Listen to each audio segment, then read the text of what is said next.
नमस्कार, मेरा नाम प्रिंस मिश्रा है और अभी आप एक न्यूज़ 24 देख रहे हैं और हम लोग अभी जो है आरजेडी के प्रदेश कार्यालय में उपस्थित है और हमारे साथ बातचीत करने के लिए डॉक्टर उर्मिला ठाकुर हैं जो कि आरजेडी के प्रदेश प्रवक्ता हैं।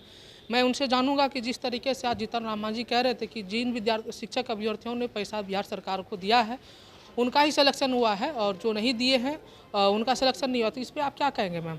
देखिए, जीतन राम मांझी जी जो है ना, क्या बोले उनके बारे में, तो हैं तो बड़े बुजुर्ग हैं। हम लोगों को संस्कार में सिखाया गया है कि अपने से बड़ों को आदर करना, लेकिन इतना नीचे स्तर का सोच उनका कि जहाँ पर कुछ भी नहीं था।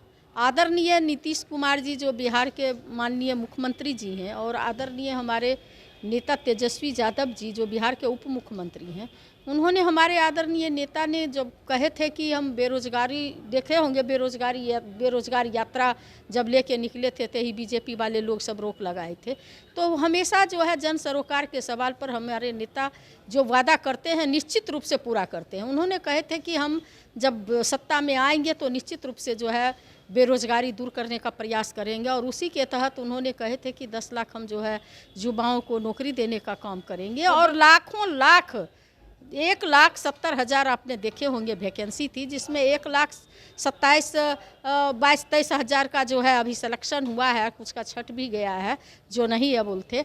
तो इस तरह की बात करना, जहाँ पे देख रहे हैं ये लोग वादा किए थे, जिनके साथ ही जीतन राम मांझी जी गए हैं, तो वादा किए थे युवाओं से कि हम प्रत्येक साल जो है 2 करोड़ युवाओं को सरकारी नौकरी देने का काम करेंगे। और जब चुनाव हो गया तो सबको कहे कि वो तो चुनावी जुमला था, अमित शाह बोले। तो जो लोग कुछ किए ही नहीं, और यहाँ देश लेवल पर पूरे देश का युवा आ रहे हैं यहाँ पर। पहली दफ़ा इसलिए किया गया था वैकेंसी में कि उस सीट को नहीं भरा गया, कोई फैकल्टी था जहाँ पूरा आहर्ता पूरा नहीं की गई, इसीलिए सब जगह से बुलाया गया। लेकिन जीतन राम मांझी कह रहे थे कि जो है बिहार के अभ्यर्थियों को ज़्यादा प्राथमिकता देना चाहिए था, लेकिन यूपी के विद्यार्थियों को प्राथमिकता इसलिए दिया जा रहा है क्योंकि यूपी से चुनाव लड़ना चाह रहे हैं नीतीश कुमार। नहीं, देखिए वो ऐसे ही बोलते हैं।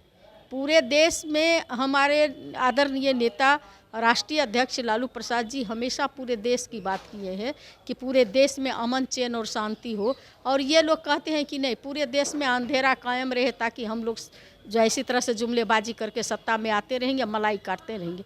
इनको पूछिए ना कि आप कितना दिए थे। जो हम संतोष मांझी हमारे साथ आए थे राष्ट्रीय जनता दल में और वो जो है MLC बन गए, उनसे पूछिए ना कि आप कितना दिए थे।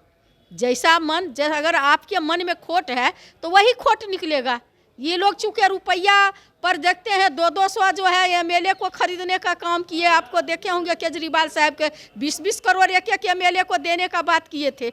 तो लोग को MLA खरीदते हैं सत्ता में, तो ये उन लोगों का काम है। हमारे आदरणीय नेता जो है बेरोजगारी के सवाल पर जो है कहीं किसी से समझौता न तो किए हैं न करेंगे। 2 तारीख को गांधी मैदान में नियोजित शिक्षकों को जो है नियुक्ति पत्र दी जाएगी और BPSC के बाहर कुछ छात्र हैं, विकलांग छात्र हैं, वो जो है लगातार विरोध प्रदर्शन कर रहे हैं, लाठी चार्ज करी गई थी उनके ऊपर। तो क्या लगता है कहीं ना कहीं बिहार सरकार इस पर लापरवाही बरत रही है, रिजल्ट में धांधली हुई है? नहीं, आप जब बिहार सरकार पूरे पारदर्शिता के साथ कंपटीशन लिया है BPSC के माध्यम से, और जो मेरिट लिस्ट में नहीं आएंगे तो वो वैसे ही बोलते हैं। मेरिट यहाँ पर जब सर्टिफिकेट के द्वारा लाया गया था, मेरिट लिस्ट बना और मेरिट लिस्ट में जो लोग नहीं आए तो वैसे लोग जो हल्ला गुल्ला कर रहे हैं वो बीजेपी वाले लोग, जीतन राम मांझी जैसे लोगों के द्वारा उस्काए हुए लोग हैं। कोई ऐसा नहीं है। जो सारे लोग जो है आज पूरे देश लेवल पर जो है बिहार से शिक्षा मिल रहा है, सीख ले रहा है लोग कि बिहार में किस तरह से जो है वैकेंसी पर वैकेंसी हर फैकल्टी में दिया जा रहा है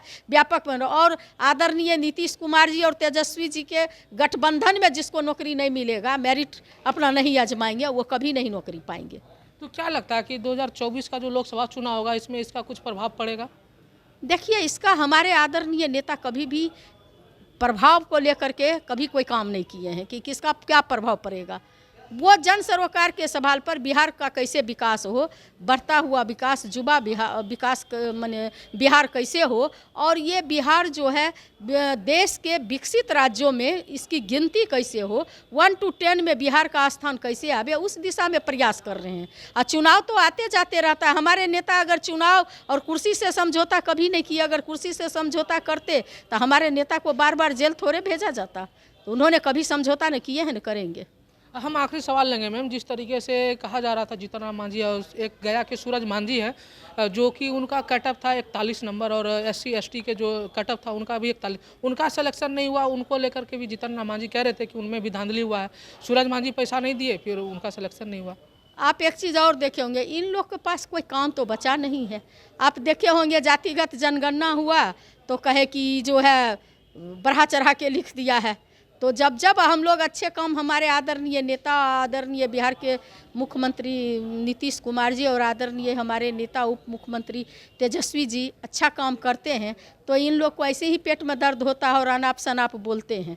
तो अगर बढ़ाना रहता तो नीतीश जी अपने जात की संख्या बढ़ा लेते, परसेंटेज बढ़ा देते, कहाँ बढ़ गया। लेकिन तो इस दो तरह से जो है, दो समुदाय का अचानक क्या कहते हैं सबसे ज़्यादा आंकड़ा आ जाना, तो कहीं ना कहीं इसमें सवाल तो खड़ा होता है ना। क्योंकि अगर पिछले साल की अगर जनगणना की बात करें, सबसे ज़्यादा OBC की संख्या ज़्यादा थी। OBC की संख्या आज भी ज़्यादा है। और अभी के जनगणना, सुनिए ना, अभी का जो जनगणना है मैम, अभी का जो जनगणना है मैम, उसमें मुस्लिम समुदाय और यादव समुदाय को ज़्यादा दिखाया गया, OBC को कम। सब एक चीज़ देखिए, ये लोग जानते हैं कि हम सत्ता में नहीं आएंगे, और मुस्लिम एक कास्ट कौम को लेकर के ये लोग हमेशा विरोध करते हैं। इसलिए जो है मुस्लिम से इन लोगों को हिंदू मुसलमान, गाय गंगा दंगा, मंदिर मस्जिद, श्मशान कब्रिस्तान, यही की बात करते हैं। इसीलिए ये जाति विशेष को, आदरणीय हमारे नेता सबों के विकास की बात करते हैं। आज वैकेंसी दिया गया, हर जाति बिरादर के लोग उसमें जा रहे हैं, कोई जाति विशेष के लोग के लिए नहीं दिया गया है। इसलिए जो है ये लोग ऐसे ही बोलते हैं और बोलते रहेंगे। इसलिए हम उन बातों पर ध्यान नहीं देते हैं, और हमारे नेता उन बातों पर ध्यान नहीं देते हैं। वो सिर्फ और सिर्फ बिहार के विकास कैसे हो उस दिशा में काम कर रहे हैं। बेरोजगारी कैसे दूर हो, कमर तोड़ महंगाई कैसे दूर हो, जनता को अमन चैन कैसे मिले, उनके थाली में दाल रोटी कैसे मिले उसकी चिंता, किसी का स्वास्थ्य कैसे हो, अच्छी शिक्षा कैसे हो, इसके किसानों के खेत में पानी। जनगणना है मैम, अभी का जो जनगणना है मैम, उसमें मुस्लिम समुदाय और यादव समुदाय को ज़्यादा दिखाया गया, OBC को कम। सब एक चीज़ देखिए, ये लोग जानते हैं कि हम सत्ता में नहीं आएंगे, और मुस्लिम एक कास्ट कौम को लेकर के ये लोग हमेशा विरोध करते हैं।